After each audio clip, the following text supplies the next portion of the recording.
Hello, XJWs. How you all doing? I'm going to share with you a video that involves a children's charity, a well-known British children's charity, an American evangelizer that you all know, a YouTube retailer that you all know, an XJW activist group which you all know, and finally, a mystery, a big question mark on the final and fifth door that we will go through. Charity begins at home and ends at home. Let me explain. What's the last charitable act that you will carry out for your loved ones? Well, it will be organising their funeral, won't it? So your charitable act will end at home. You will have organised their funeral. Now, with that in mind, I want to relate a story. Now, in this story, we have His Lordship and his public assistant or personal assistant, Carruthers. Now, His Lordship was wondering that when he dies, where's his money going to go? Because he's heard stories that if you don't steer your wealth to the right area in life, sometimes it goes through probate. And if it goes through probate, naturally, these things take time, and sometimes the money is distributed where the government seems fit. And this greatly worries His Lordship. So he decides to have a conversation with Carruthers, his personal assistant. And he's got a bit of a gruff voice, as His Lordship, and he smokes a cigar. Probably that would account for why he's got such a gruff voice. So they're having a conversation, and His Lordship, he says, Carruthers, clear me throat, Carruthers. Bloody cigars, must give them up. Do you know when eventually I shed this mortal coil and I go to pastures new, I was just wondering where my wealth would go. I really would like to steer it to some charitable place. Damn, so many of the bloody things. You can't decide on which one's the best one. And Carruthers, he says, well, Your Lordship, it is true what you say. There are thousands of charities. There are some more deserving than others. And it's very, very difficult to decide which is more deserving than the others, sir. Perhaps we should narrow the field of search down, sir. And His Lordship says, well, that's a bloody well spiffing idea, if that's what you've got in mind, Carruthers. Yeah, so how do you plan on going about such a thing? And Carruthers says, well, you leave that with me, Your Lordship. I will try and devise a short list of all charities that I consider to be at the top of the line of why we should give them consideration. So please allow me a day so, sir, and I will sort that out for you. So the day goes by, and the next day His Lordship thinks, I wonder how Carruthers is getting on with that assignment. So he contacts Carruthers and he says, Carruthers, how are you getting on with that bloody charitable act of finding me the bloody best charity where I can leave my billions to? And Carruthers says, well, Your Lordship, I'm doing rather well at it. I've narrowed down the field of search. I have looked at various charities. I know there were thousands, but I've managed to devise a little scheme to get them narrowed down, sir. And I've devised a series of tests for you, sir, so you can make your selection of this series of tests. I do ask only one thing, sir. Yes, Carruthers, what is that? Well, I would like you to only make your selection, sir, after you've seen all 5 of the test. And for this test, sir, I've decided to invite all the charities that participate, and they're all behind a door, sir. There's 5 doors altogether, and each of the charities will be behind the door, sir. Well, I say, Carruthers, that does seem a rather intriguing idea. Well, you've got my attention. Yes, I will. I'll participate in this, yes. Right, sir. Well, shall we get on with the test then, sir? Yes, Carruthers, get on with it. Yes. Well, I give you door number 1, your lordship. So they get to door number 1, and they open door number 1. And as the door opens, you can see a load of children, and some children are in wheelchairs, and some children are wearing calipers. And some of the children, they have this sort of forlorn look in their eyes, a sort of lost innocence, and a sort of strain of tension, and it's so noticeable that they don't have the sparkle of a child in their eye. It's not there. Normally when you look at a child, you normally see children enjoying being youths and being children. And these, in this room, they have a very, very old exterior in their eye, as if they've had to grow up before their time. So, Carruthers, he says to his lordship, your lordship, I present door number 1. And his lordship says, what is this? This is just a load of children. Yes. Unfortunate blighters, yes. What exactly is going on here then, Carruthers? And Carruthers says, this is the UK's number 1 charity, sir. This is Children in Need. And they often have drive campaigns to raise money, sir. They are a recognised charity as such. And they are well supported by wealthy people throughout the world, sir. And especially in the UK, where this charity receives a lot of celebrity appeal. And his lordship says, well, yes, I seem to recall it being on the television round about the Christmas time here. Yes. I think they do a good job, yes. So they are a charity, yes. Yes, I do feel sorry for the children. What exactly was their background here? So Carruthers says, a lot of these children have had to grow up before their time. They've had to take on adult responsibilities. Some of them are simply caring for adults that can't care for themselves. And some of these children have been abused. They've been abused by adults who have systematically, year after year, taken their adult frustrations out on these children, simply because within themselves they are insecure adults that have had to resort to taking drugs and drinking. This has made them less than an adult. It has made them an appalling example as an adult. And this charity intervenes where they see these children being misabused, and they often at times have to take them away on special excursions, take them away from their horrible existences. And yes, this is a charity in which I know a lot about, your lordship. In the past I have given to this charity, and I do believe it to be a noble one. And this, sir, this is door number 1. And may I remind you, your lordship, the rules of the test were that you must not make your selection until you've seen all 5 of the doors, all 5 of the charities that I have before you. You understand that, your lordship? Yes, Carruthers, I think that's it's a bloody good idea. Yes, you know how I am. I can easily be swayed, can't I? Some gullible billionaire fool at times, aren't I? Well, sorry, sir. That's for you to say, not for me to say.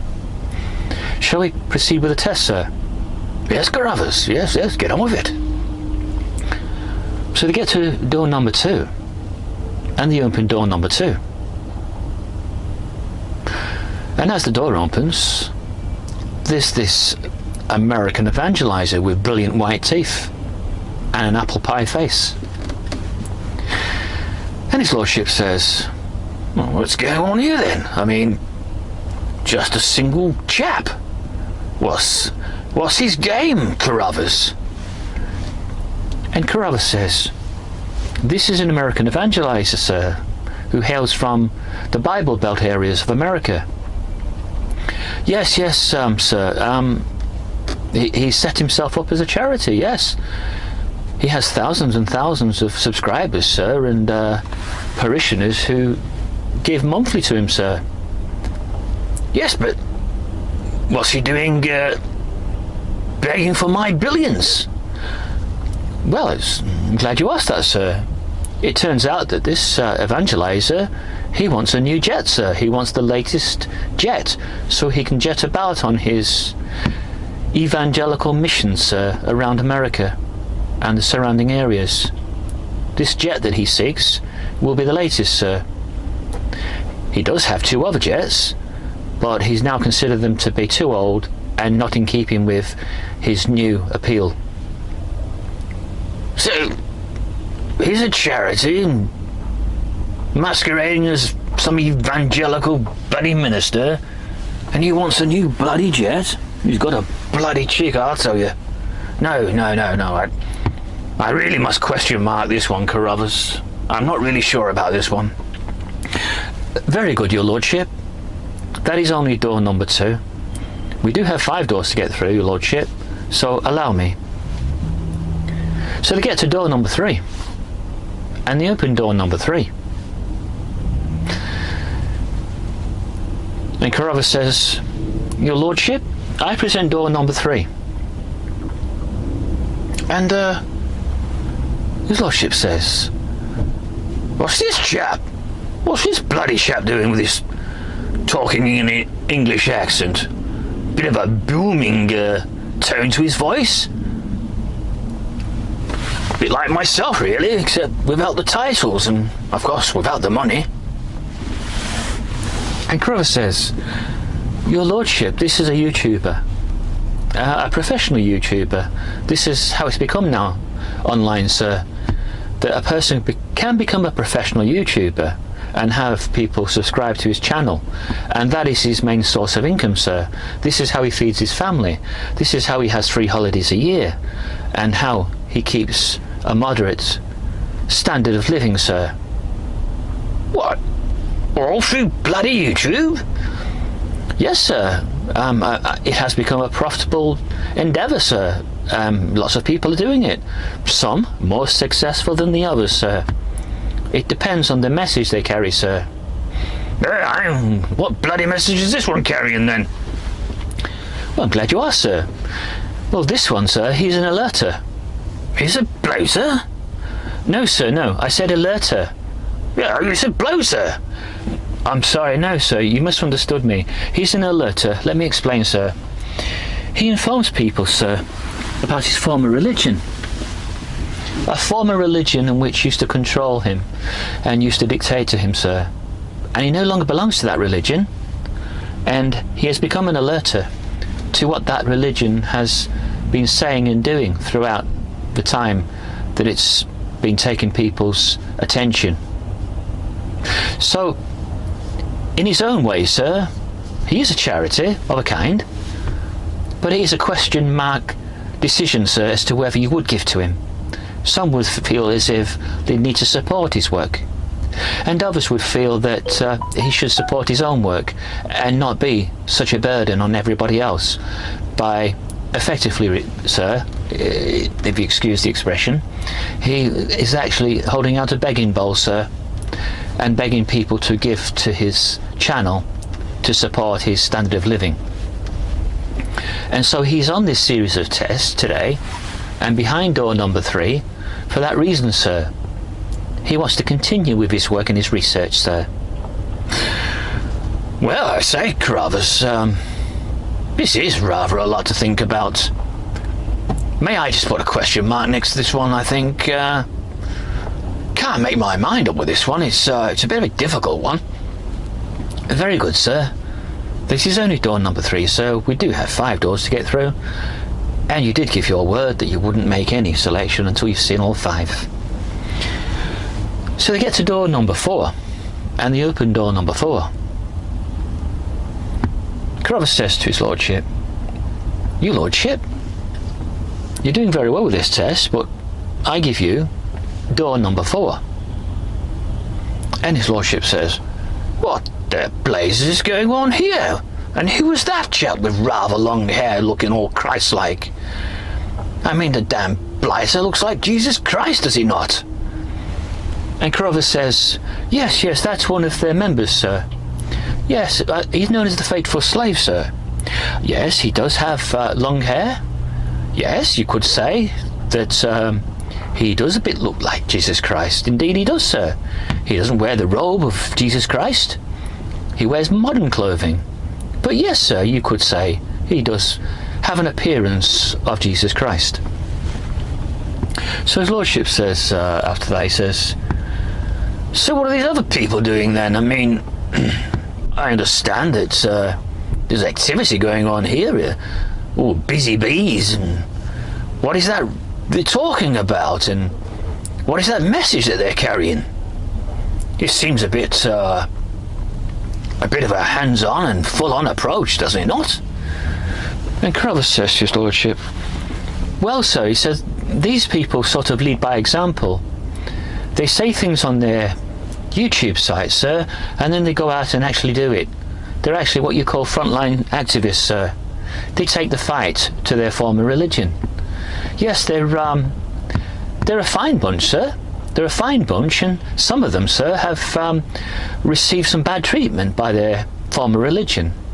And this has left emotional scars, and this is the impetus that you see in them, sir. This is the impetus. This is what has kick-started them into this aggressive activism. But it's always done in a controlled manner, sir. And they're all quite artistic with their message. Some of them are professional graphic artists, sir. They've learnt this trade since leaving their former religion.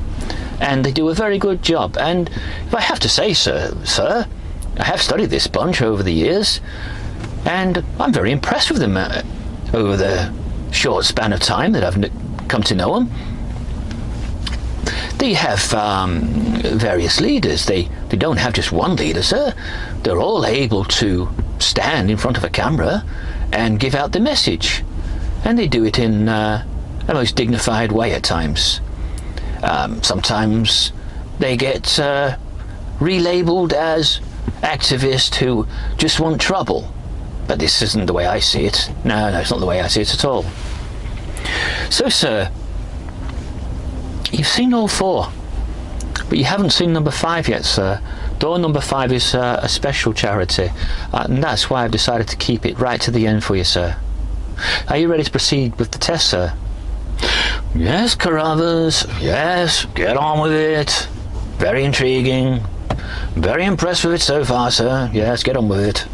So they get to door number 5, and Carruthers says to his Lordship, he says, well, your Lordship, this is the final door, and upon this door you will make your choice. I have presented to you all 5 cases after this, and your Lordship will make an informed decision as to who he wants to steer his billions to. So my job is almost complete, your Lordship. It just goes for me to open number 5, sir. So they open door number 5. And as the door opens, his Lordship notices there's not really a lot in there. And he says, Carruthers, what the blazes is going on here then? There doesn't seem to be much going on in there. And Carruthers says, well, your Lordship, that's not entirely true.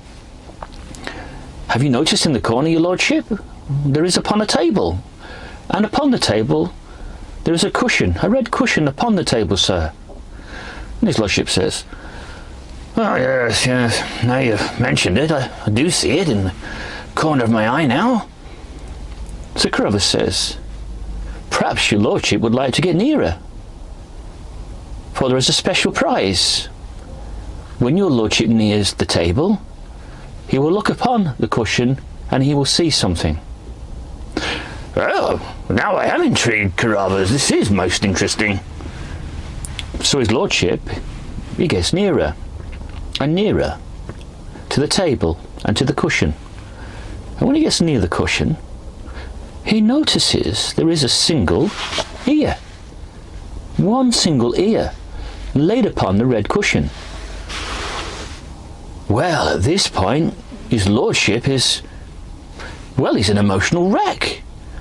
And a tear starts to appear in the corner of his eye. And his lordship says, "Gordon's alive! I don't believe it! Surely I have found the most deserving of all the charitable cases so far. This one is certainly risen to the top of the list." And he shouts with a booming voice as he nears and bends over to the ear. And he says, "Congratulations, for you have truly brought a billionaire to tears with what I have seen today. And you will indeed inherit, and you will indeed have my vast fortune left to you because of your sorry plight." And at this point, Carruthers says, Your lordship, there's no need to shout. He is deaf."